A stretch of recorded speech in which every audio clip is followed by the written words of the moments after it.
তালাশের মজলিসে, গুনাহ মাফের মজলিসে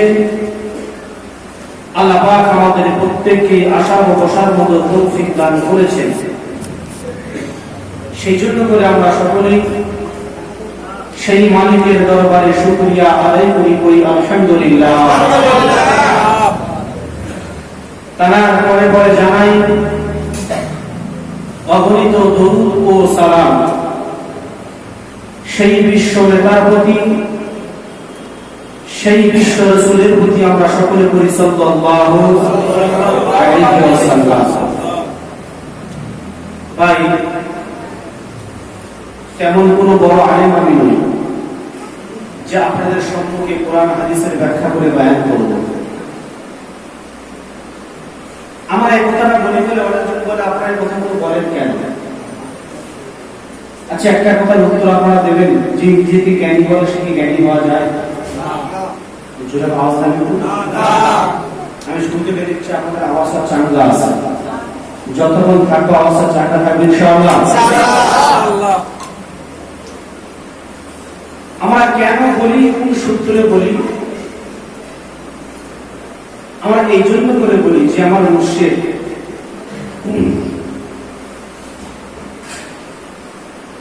জামানার মুর্শিদ আল্লামা সুফি মুফতি আজম কাসির রাহমাতুল্লাহ আলাইহি তিনি খোদ বলছেন, বাবা আমি কোনো আলেম না, তেমন জ্ঞান আমার মধ্যে নেই, তারপরেও যদি কিছু ভুল হয় আমাকে ক্ষমা করবেন। বলে কি বলে না? তাহলে এর দ্বারা বোঝা যায় যে নিজেকে জ্ঞানী ভাবে সে জ্ঞানী কথা ঠিক না বেঠিক? সেজন্য করে তিনি যে আল্লাহ রাসূলের হুকুমে চলেন এবং আমাদেরকে চলার আদেশ দেন, সেই তার কথা মোতাবেক আমরা চলি, ঠিক কিনা? তাহলে বলতে বাধা কোথায়? যাই হোক, তারপরেও আমি আপনাদের সম্মুখে দাঁড়িয়েছি আমার আল্লাহ রাসূলের হুকুমে এবং আমার পাঁচ মুর্শিদের নেক দোয়ার বরকতে। আমার তৌফিক ইল্লা বিল্লাহ। আল্লাহ পাক যদি কিছু বলিয়ে দেন ইনশাআল্লাহ তবে আপনাদের সম্মুখে দিয়ে একটা কথা বলবো, শুনবেন ইনশাআল্লাহ? দেখি তো পালিয়ে যাবে থেকে একটা হাত তুলে।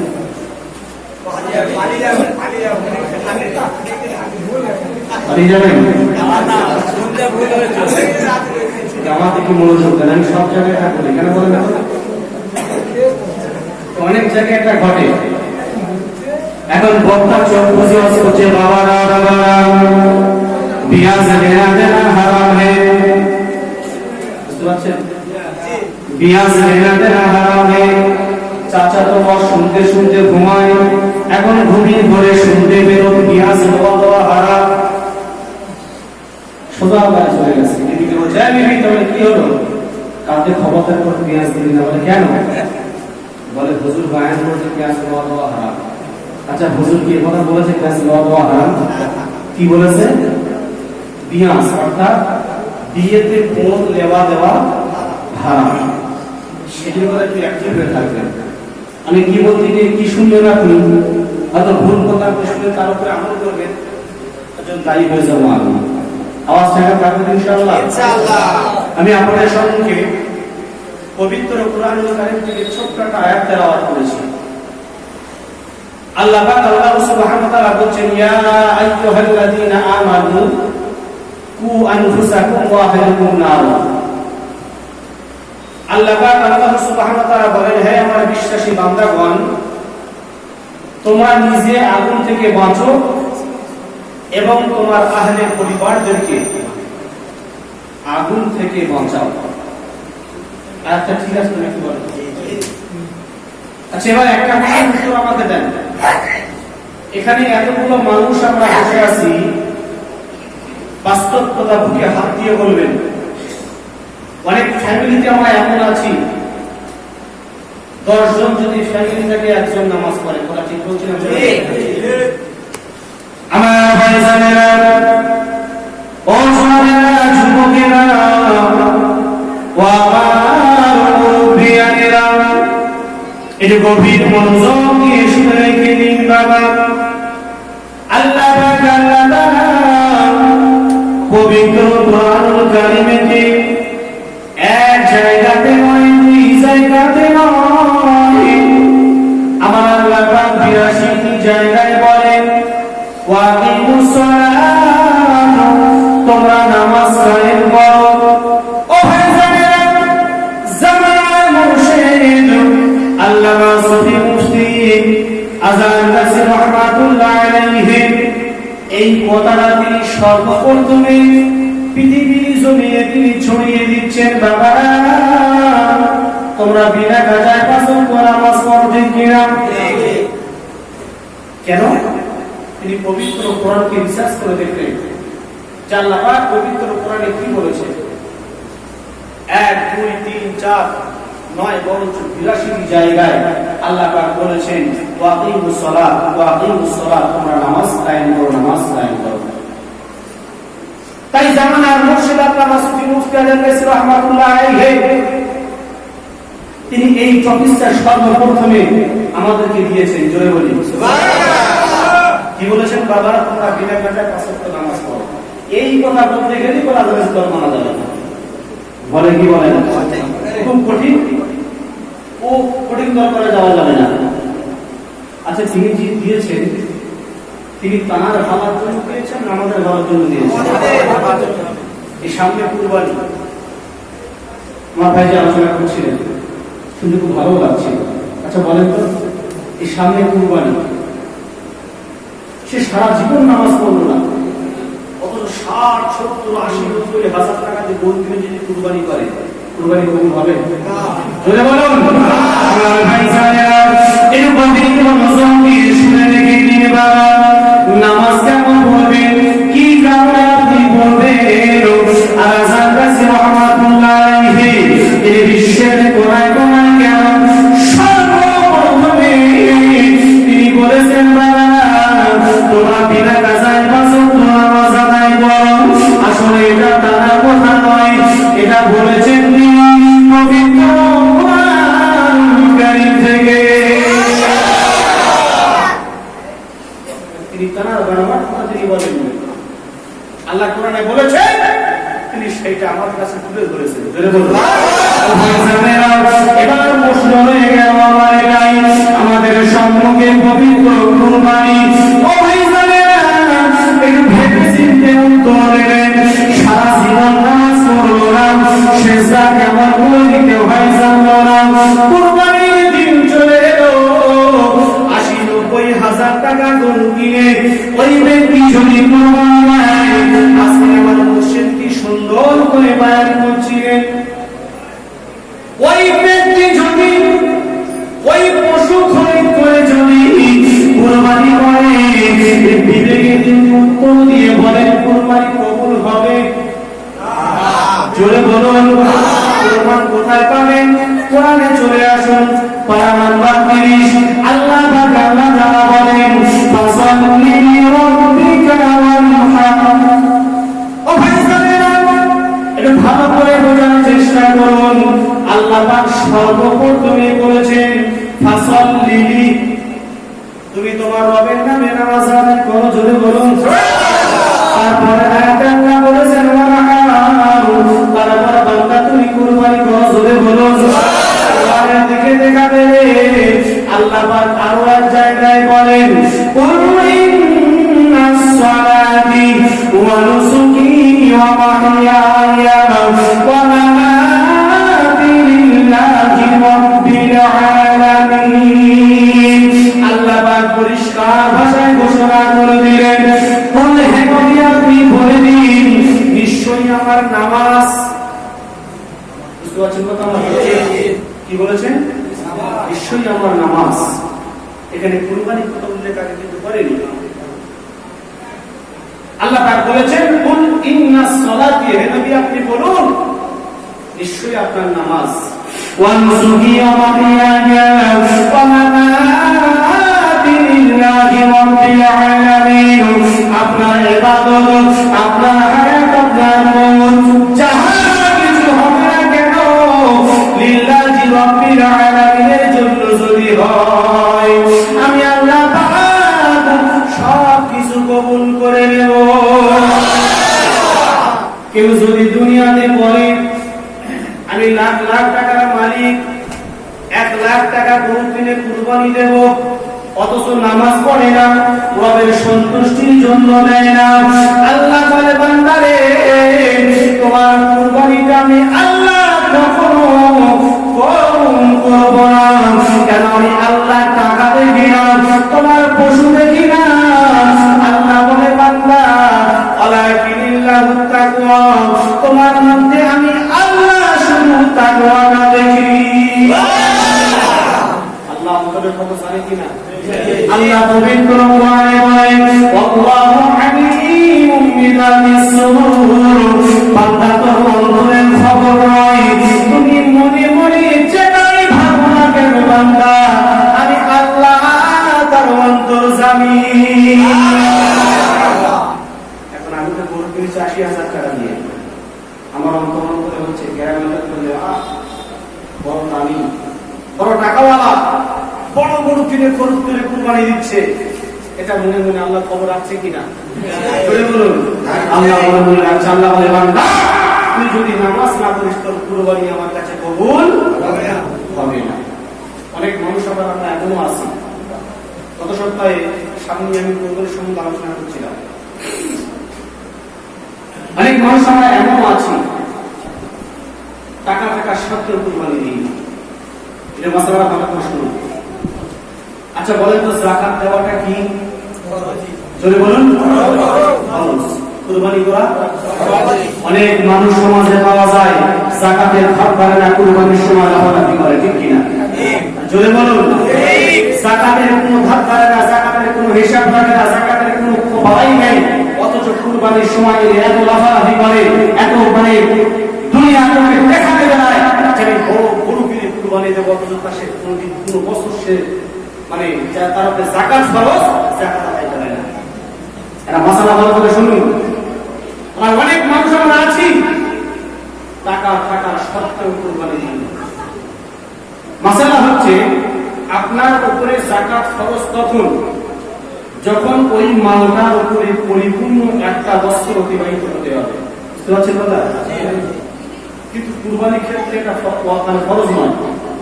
কুরবানির ক্ষেত্রে মাসালা হলো আপনার জিলহজ মাসের 10, 11, 12 কদিন বললাম? জিলহজ মাসের 10, 11, 12 এই 3 দিনের মধ্যে যদি আপনার কাছে যাবতীয় খরচা পানি বাদ দিয়ে যদি আপনার কাছে 52.5 ভরি রূপা বা 7.5 তোলা সোনা, এখানে তো 7.5 তোলা হিসেব হবে না, হিসেব ধরতে হবে বা 52 ভরি রূপা। আপনি কি মানে রানিং বাজার হিসাবে হিসেব করেন, দেখা যাবে যে আপনার কাছে 60 থেকে 70,000 টাকা থাকে, আপনার উপরে কুরবানি কিন্তু ওয়াজিব। কিন্তু এখানে 1 বছর অতিবাহিত হওয়ার প্রশ্ন নেই, প্রশ্ন রয়েছে কোথায়? যাকাতের সময় আপনার 1 বছর অতিবাহিত হওয়া লাগবে, ঠিক কিনা? কিন্তু কুরবানির ক্ষেত্রে 1 বছর অতিবাহিত হতে হবে না। জিলহজ মাসের 10 তারিখ, 11 তারিখ, 12 তারিখ এই 3 দিনের মধ্যে যদি আপনি সাহেবে নেশাব হয়ে যান, আপনার কাছে যদি 60 থেকে 70,000 রাউন্ড ফিগার হিসাব বলছেন, 70 থেকে 60 থেকে 70,000 টাকা থাকে, আপনার উপরে কুরবানি ওয়াজিব। কথা বুঝতে পারছেন? ধরেন আপনার কাছে টাকা নাই, আপনি কুরবানির একদিন আগে 1 লাখ টাকার মাল বিক্রি করেছেন। এই মাসলাটা কি করে বলে যাচ্ছে? ধরেন আজকে কুরবানির জিলহজ মাসের 9 তারিখ বা আজকে 10 তারিখ, আজকে কুরবানি হয়ে গেল, ধরে নেন কুরবানি হয়ে গেল, ওই দিনে যদি আপনি 1 লাখ টাকার জিনিস বিক্রিটা করেন, আপনি কুরবানি দেবেন কি দেবেন? শরীয়ত কি বলছে? শরীয়ত বলছে আপনাকে কুরবানি দিতে হবে। বলুন শরীয়ত কাকে বলে? দেখুন শরীয়ত বলছে, মাসআলা বলছে এটাই যে আপনাকে কুরবানি দিতে হবে। কেন দিতে হবে? আল্লাহ রাসূল সাল্লাল্লাহু তাআলা আলাইহি ওয়াসাল্লাম বলছেন যে যত পশু বড় পশু খরিদ করে কুরবানি করবে ওই পশুরা তার জন্য জান্নাতে উপকার হবে। বুঝতে হবে না? সুবহানাল্লাহ। ভাই জানেন এই গভীর মনোযোগ দিয়ে শুনে রেখে দিন বাবা। বিশ্ব নবী আমার দিনে দুনিয়ার বাদশা হাবিবুল্লাহ জনাবে মুহাম্মদ রাসূলুল্লাহ সাল্লাল্লাহু তাআলা আলাইহি ওয়াসাল্লাম এক সময় আম্মা জান ফাতিমা ফাতেমাকে জিজ্ঞাসা করেন, ও বেটি ফাতেমা, তুমি কি জানো কুরবানির কি ফাসালা আছে? তুমি কি জানো কুরবানির কি মর্যাদা আছে? আম্মা জান ফাতেমা বলেছিলেন, ইয়া রাসূলুল্লাহ, ইয়া হাবিবাল্লাহ, আল্লাহু আ'লাম ওয়া রাসূল, আল্লাহ এবং তার রাসূল ভালো জানে। বিশ্বনবী করে বললেন, ও বেটি ফাতেমা, শুনে রেখে দাও, জেনে রেখে দাও, আমি রাসূলুল্লাহ জানিয়ে দিলাম, যে ব্যক্তিটা কুরবানি করলো, আল্লাহ পাক আল্লাহ তাআলা ওই পশু প্রতিটি পশমের বিনিময়ে এক একটা করে নেকি আমার আল্লাহ তাআলা তার আমলনামাতে লিখে দেয়। আরেকটু জোরে বলো। বিশ্বনবী বলেন, ও বেটি ফাতেমা, শুধু তাই নয়, যদি হালাল টাকা দিয়ে গেল, আল্লাহ পাক পবিত্র কোরআনে বলেন, হালালান তাইয়্যিবা, হালাল খাদ্য খাওয়ার কথা বলেছেন। হালাল খাদ্য দিয়ে, হালাল টাকা দিয়ে আল্লাহ রাস্তায় ব্যয় করতে বলেছেন। ও ভাইজানেরা, বিশ্বনবী তাই বলেন, ও বেটি ফাতেমা, কেউ যদি হালাল টাকা দিয়ে পশু খরিদ করে আল্লাহ রাস্তায় উৎসর্গ করে, আমি দয়ার নবী জানিয়ে দিলাম, আমি মায়ার নবী জানিয়ে দিলাম, ওই পশুটার রক্ত মাটিতে পড়তেই না পড়তে আমার আল্লাহ পাক তার যাবতীয় গুনাহগুলোকে আমার আল্লাহ মাফ করে দেয়। আল্লাহ রাসূল বলে, ও বেটি ফাতেমা, কুরবানির তাৎপর্যতা শোনার পরে, কুরবানির ফজিলত সম্পর্ক শোনার পরে, যারা দুনিয়ার জমিনে কুরবানি দাতা কুরবানি দিল না, আমি রাসূলুল্লাহ তাদের প্রতি লানত, আমি রাসূলুল্লাহ তাদের প্রতি লানত জানিয়ে দিলাম, তারা যেন আমার ঈদগাহের ময়দানে না আসে। বুঝতে পারছেন কথা? কে বলছেন? কুরবানি দেওয়ার ক্ষমতা আছে, কুরবানি দেওয়ার সামর্থ্য রয়েছে, তারপরেও সে যদি কুরবানি না দেয়, সে যেন আমার ঈদগাহের ময়দানে না আসে, তারা তাকুরুনা মুসাল্লা, সে যেন আমার ঈদগাহের ধারে পাশেও না আসে। তাহলে এবার আমরা এখানে যারা আছি, দিবেকটায় হাত দিয়ে বলুন, আমরা রাসূলের লানত কে নেব আর রাসূলের দোয়া কে নেব? কোনটা? আমার ভাই জানেরা, এবার একটু ভালো করে শুনুন। তাহলে আপনি হালাল টাকা দিয়ে কেন কুরবানি করবেন? আল্লাহ পাক আল্লাহ তাআলা পবিত্র কোরআনে জানিয়ে দিয়েছেন, লান তানালুল বিররা হাত্তা তুনফিকু মিম্মা তুহিব্বুন। আমি আল্লাহ পাক জানিয়ে দিলাম, তোমরা দুনিয়ার জমিনে যতক্ষণ না পর্যন্ত তোমাদের প্রিয় বস্তুটাকে আমি আল্লাহ রাস্তায় উৎসর্গ না করবে, ততক্ষণ পর্যন্ত তোমরা মুমিন হতে পারবে না। আল্লাহ পাক এখানে কথা কিন্তু বলে নাই, বান্দা তুমি নামাজ না পড়ে কুরবানি দাও, আল্লাহ এই কথা কিন্তু বলে নাই, বান্দা হারাম টাকা নিয়ে কুরবানি দাও। আল্লাহ ও দুনিয়ার মানুষেরা, তোমাদের প্রিয় বস্তুটা যতক্ষণ আমি আল্লাহ আমার রাস্তায় ব্যয় না করবে, আমাদের প্রিয় বস্তু মানে আল্লাহ এটা বোঝাতে চাইনি। বলেন তো, হারাম জিনিস আমাদের প্রিয় বস্তু হতে পারে না? আল্লাহ বলেন, তোমাদের যে হারাম টাকা আমি দিয়েছি, হারাম সম্পদ দিয়েছি রে বান্দা, এই হারাম সম্পদ দিয়ে আমি আল্লাহ আমার রাস্তায় তোমরা উৎসর্গ করবে, এর প্রতিফল কিয়ামতের ময়দানে আমি আল্লাহ পাক তোমাদের নসিব করিয়ে দেব।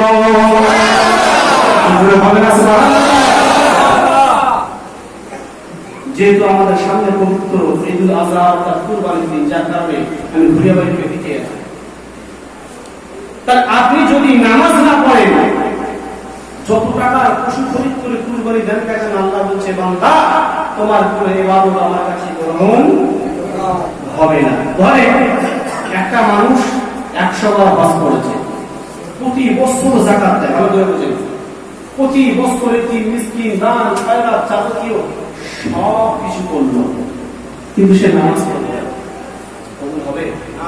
ও ভাই জানেরা, এর গভীর মনোযোগ দিয়ে শুনে রেখে দিন। আল্লাহ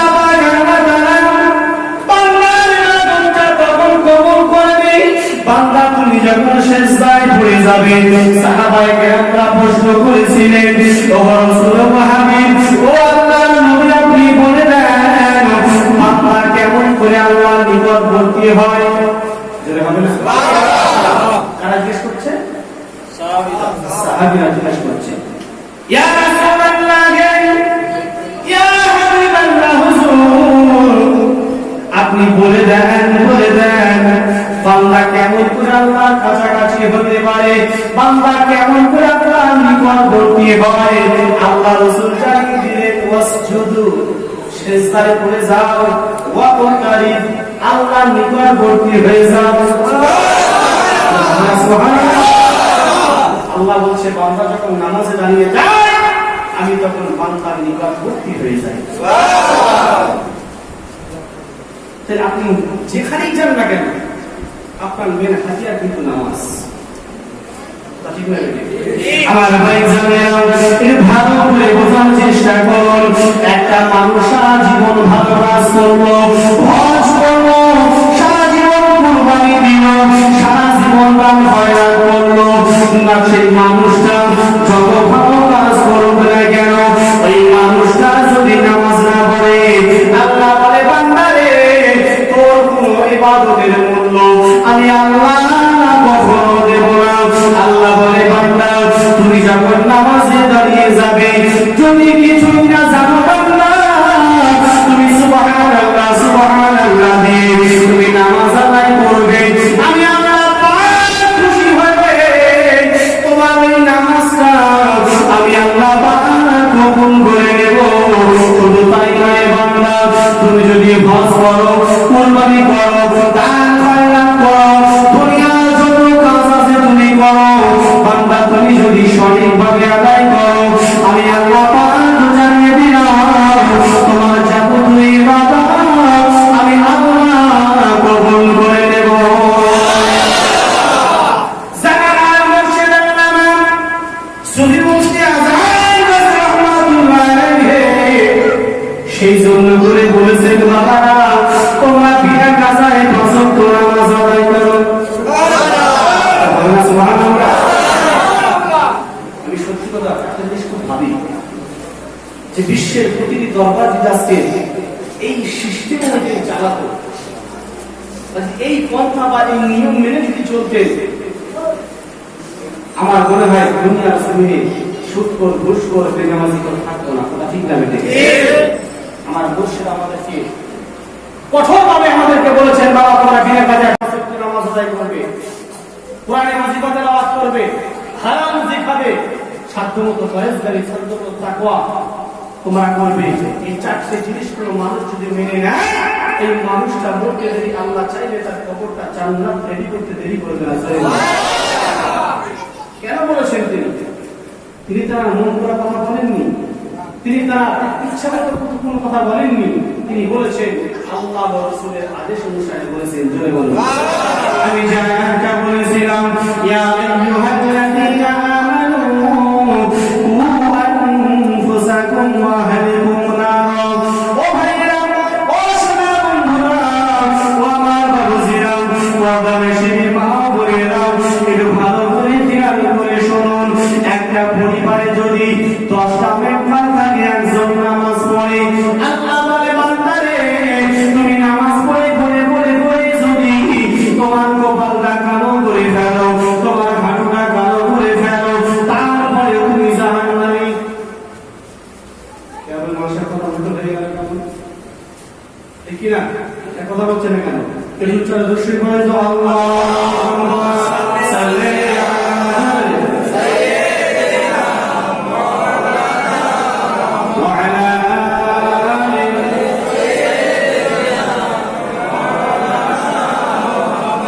হৃদয়ের গভীরে রেখেছি যারে, হৃদয়ের গভীরে রেখেছি যারে, নূর নবীরে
মনোযোগ দিয়ে শুনুন।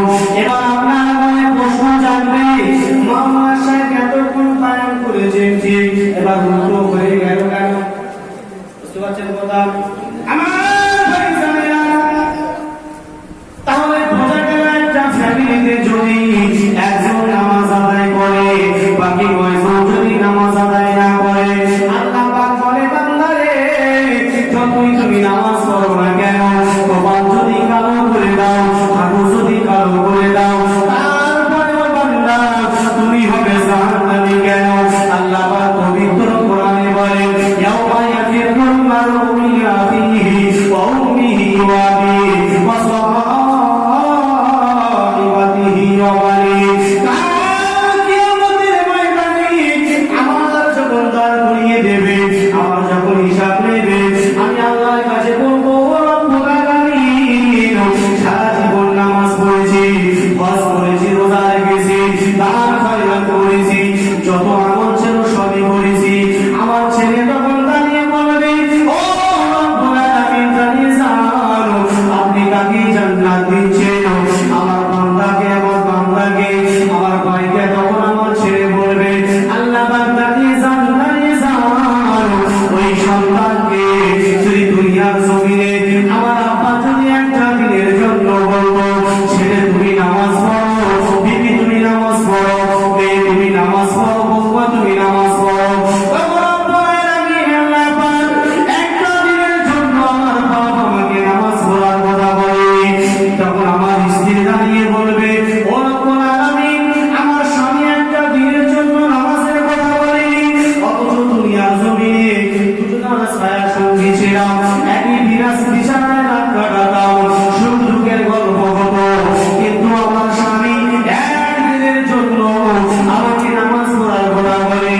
মেয়ে তখন দাঁড়িয়ে বলবে ও রব্বুল আলামিন আল্লাহ পাক দুনিয়ার জমিনে যদি আমার আব্বা একটা দিনের জন্য আমাকে যদি নামাজ পড়ার কথা বলতো, ওই দিন থেকে আমি নামাজ শুরু করে দিতাম, কিন্তু আমার আব্বা কোনোদিন নামাজ পড়ার কথা বলেনি।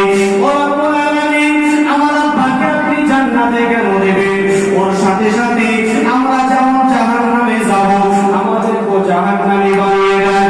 ও ভাইজানেরা, এর দ্বারাই বোঝা গেল আল্লাহ কোরআনে বলেছেন ইয়া আইয়ুহাল্লাযীনা আমানু কু আনফুসাকুম ওয়া আহলিকুম নার। বান্দা তুমি নিজের জন্য বেঁচো না, নিজের আগুনের জন্য বেঁচো না, তবে যখন তুমি আগুনের জন্য বাঁচবে ওয়া আহলিকুম নার, তোমার পরিবার ও পরিজনদেরকে বাঁচাও। এর নাম শরিয়াত, এর নাম কোরআন। আমার মুর্শিদ সেই শিক্ষা আমাদেরকে দিচ্ছেন। বলুন সুবহানাল্লাহ। আজকে অনেক মানুষ বলে ওয়াজের কাছে চলে যাওয়া যাবে না কেন? না খুব কঠিন, ও হালাল খাদ্য ফিরে খাবো, সুদ করে বাড়ি খাওয়া যাবে না, হ্যাঁ বন্ধন নেওয়া তারপরে খাওয়া যাবে না, এলআইসি লোন তারপরে খাওয়া যাবে না। আচ্ছা আপনারাই উত্তর দেন তো, কেউ যদি হারাম লোকমাকে ইবাদত করে তার ইবাদত কবুল হবে? না। জোরে বলুন না। তাহলে সেটা কি কাফির বলছে না? জোরে বলছে না কেন? কাফির বলছে না। আল্লাহ পাক বলছেন হালাল তাইয়্যিবা বান্দা, তোমার জন্য হালাল হালাল দিয়েছি, এই হালাল রুজি তুমি খাও, আমার ইবাদত করো, তোমার ইবাদত যেন আল্লাহ কবুল করবে। সুবহানাল্লাহ। এটা আমাদের কাছে কষ্ট করতে। আপনি বলছেন যে আপনার কাছে এত বড় করে যাওয়া যাবে না, আসলে কি আপনার কাছে বড় কি করেছেন? কেন? ইসলাম যে মানবে তার জন্য সহজ। বলে বলুন সুবহানাল্লাহ। দ্বীন ইসলাম, আল্লাহ রাসূল সাল্লাল্লাহু আলাইহি ওয়াসাল্লাম হাদিস কারের মধ্যে বলছেন আদ-দ্বীন ইসলাম, দ্বীন খুবই সহজ ও সরল। সহজ তার জন্য যিনি মেনে নেবেন আল্লাহ তার জন্য সহজ করে দেবেন। সুবহানাল্লাহ। আর কেউ যদি মনে মনে করে শীতের সময়, কোথার কথা হচ্ছে, এখন শীত নাই গরম যে, শীতের সময় আরামের কম্বল, আরামের লেপছেন গিয়ে ঠান্ডা মুহূর্ত আমার দ্বারা সম্ভব না, তার জন্য ইসলাম কঠিন হয়ে দাঁড়িয়ে যাবে। তাহলে আজকে দুনিয়ার জমিনে যারা বলছেন জান্নাতের কাছে যাওয়া যাবে না, ভাই বলে আসার কথা আপনাকে কেউ বলছে না, আপনি যে দলে থাকেন সেই দলেই থাকুন, কোরআন হাদিস মেনে চলুন। আমার মুর্শিদ বলছেন বাবা তুমি তোমার দল নিয়ে থাকো, তোমার দল ছেড়ে আমার দলে আসার কোনো প্রয়োজন নেই। তো বাবা কোরআন হাদিস মেনে চলো, পৃথিবীর জমিনে যত আল্লাহর মাহবুব বান্দা আছে সকলকে মানা হয়ে যাবে। কে কখনো এই কথা বলে না তুমি হারাম খাদ্য খাও? আসলে আমরা নিজেরা মানতে পারি না, কিন্তু সুফি মুফতি আজান রাসূল রাহমাতুল্লাহ আলাইহি তিনি এমন একটা সিস্টেম জারি করে রেখেছেন। বলেন তো আজকে যে পবিত্র মুসলিমরা হচ্ছে কে বুঝতে না? আমি কাউকে গেলে অপবাদ দেওয়ার জন্য আসিনি, শুধু সত্যটা প্রকাশ করার জন্য আসছি। আজকে আজান রাসূল রাহমাতুল্লাহ আলাইহির হুকুমের মজলিসটা এটা একটা প্রচারের মজলিস, ঠিক কিনা? আচ্ছা, এখানে কিন্তু সুদখোর, ঘুষখোর, মদখোর, তারিখর, বেনামাজি টাকা দেওয়া হয়নি।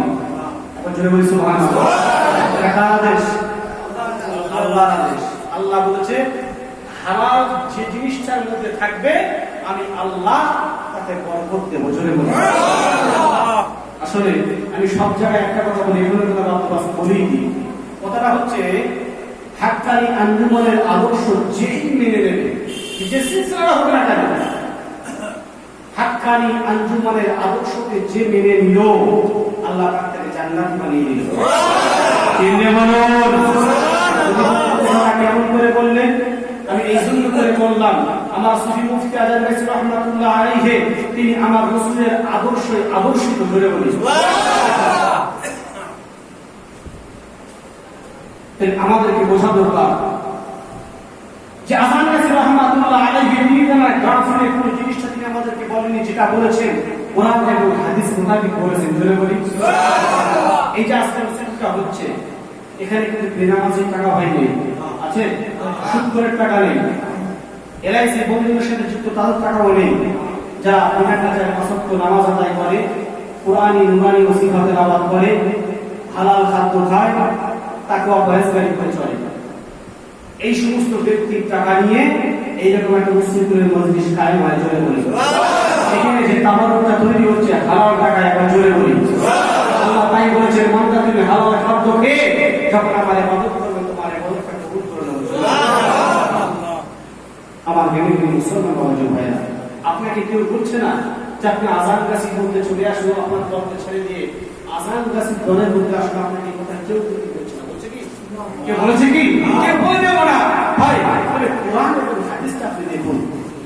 কেউ কি বলেছে যে হারাম খাদ্য খেয়ে ইবাদত করো? আরে ভাই, এক লোকমা যদি হারাম খাদ্য খাওয়া যায় 140 দিন আল্লাহ তার ইবাদত কবুল করবে না।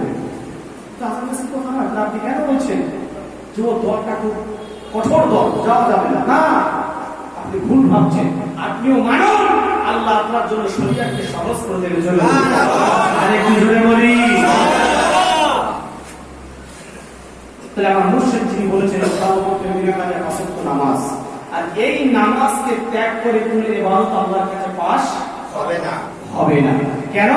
আপনি যে ইবাদতটাই গ্রান্টেড করতে যাবেন না কেন, আল্লাহর কাছে কবুলিয়ত করতে যাবেন না কেন, সে কুরবানি হোক, যাকাত হোক, হজ হোক, যা কিছু হোক না কেন, আল্লাহ বলছে বান্দা তুমি আগে নামাজ পড়ো।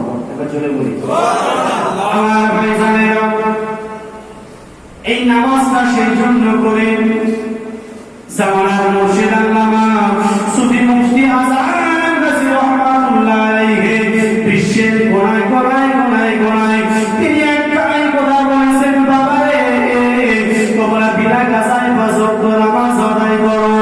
এবার হয়তো অনেক নতুন ভাই আমার এখানে আছেন, হয়তো আপনার মনে প্রশ্ন জাগতে পারে, মাওলানা সাহেব সবার কাছে শুনে নিয়মিত নামাজ আদায় করো, নিয়ম ভাবে নামাজ আদায় করো, তাহলে আজান গাছি রাত বিনা কাজায় কোথায় বেরোবে কিনা?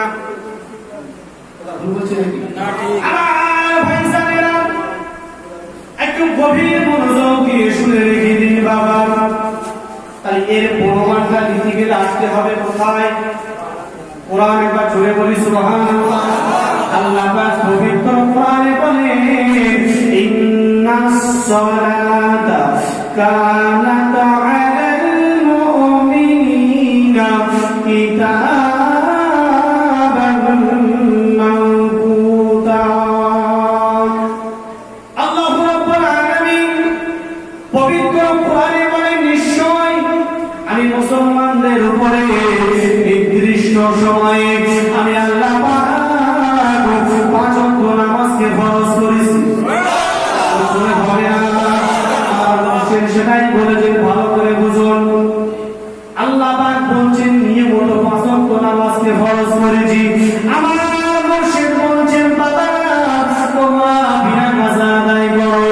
ও ভাই নিয়মিত আর বিনা কাজার পার্থক্যটা বুঝে নেন।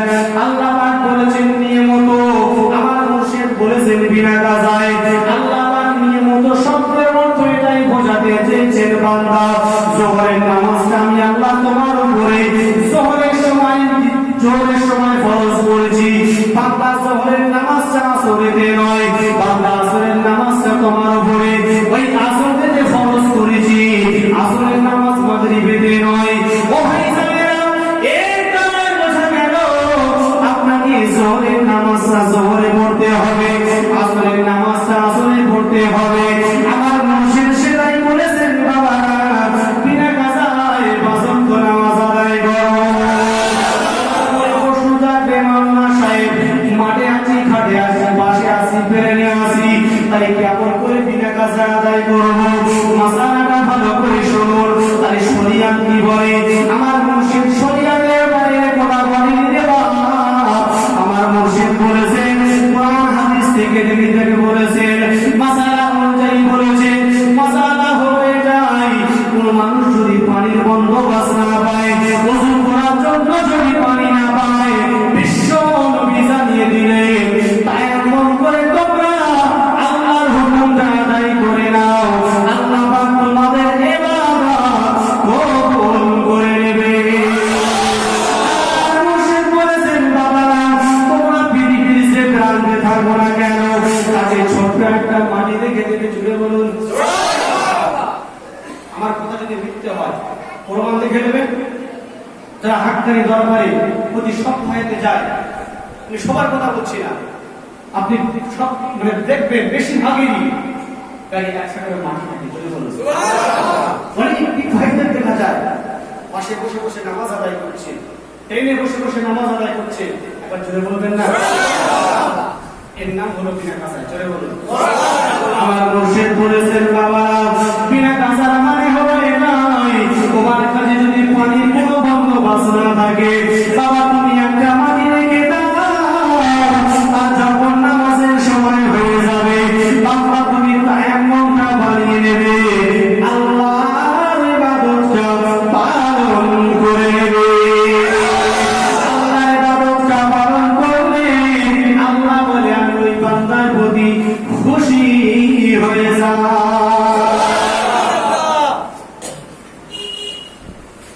তাহলে আমার বক্তব্য হচ্ছে এটাই যে আমরা যে ইবাদত করি না কেন সর্বপ্রথম আমরা আপনার করণীয় কাজ হবে কি নামাজ পড়া। ঠিক না বেটে?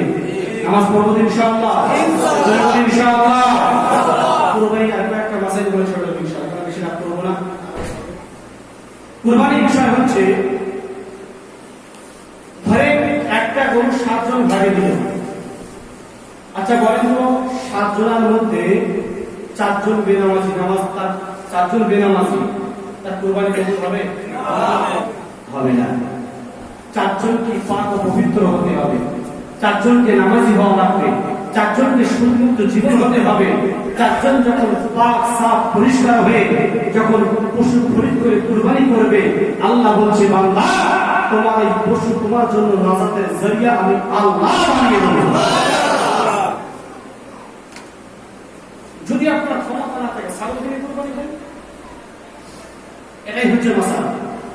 আপনার যদি আওকাত না থাকে, আপনি জানছেন ওই মানুষটার মধ্যে কিছু ভুল আছে, এই মানুষটা এলআইসি বন্ধন বেনামাজি, আপনার সন্দেহ হচ্ছে, আপনি তার সাথে কুরবানি দেবেন না।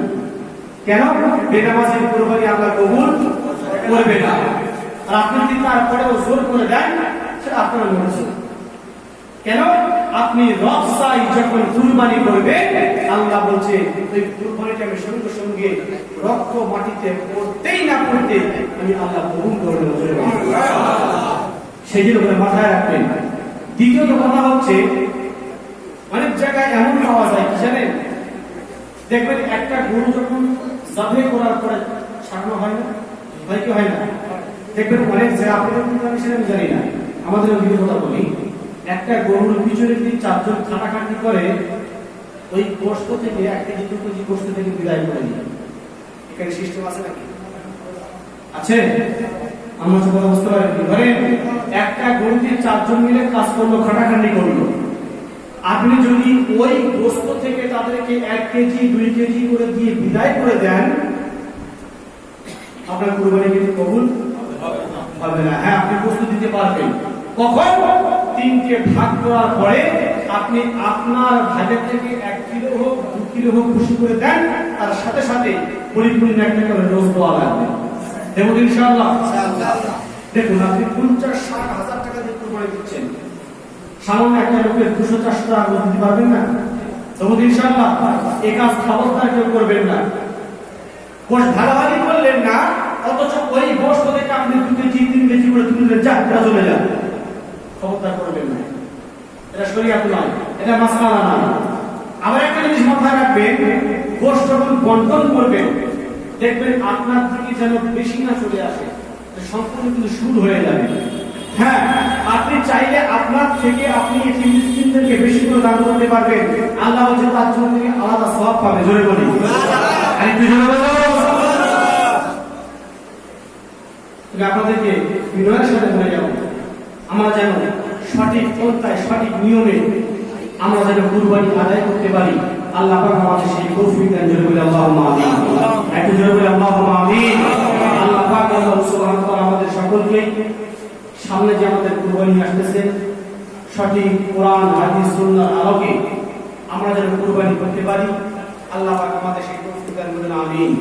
একটু জোরে বলি আল্লাহুম্মা আমিন। চেষ্টা করবেন বিনা কাজায় 5 ওয়াক্ত নামাজ, কোরআন তেলাওয়াত, হালাল রুজি, আল্লাহর ভয়, আল্লাহর খৌফ। কেন? আল্লাহর ভয় যে বান্দার ভিতরে থাকবে, এই বান্দাটা অন্যায় কাজ কখনো করতে পারবে না। কথা ঠিক না? এই 4টে জিনিস ইনশাআল্লাহ মেনে চলুন, গোটা শরীয়তটা এর মধ্যে আল্লাহ দিয়ে দিয়েছে। জোরে বলুন সুবহানাল্লাহ। আল্লাহ আমাদের সকলকে শোনার চাইতে বেশি বেশি করে আমল করার তৌফিক দান করুন। সকলে আমিন। আর জোরে বলি আল্লাহুম্মা আমিন।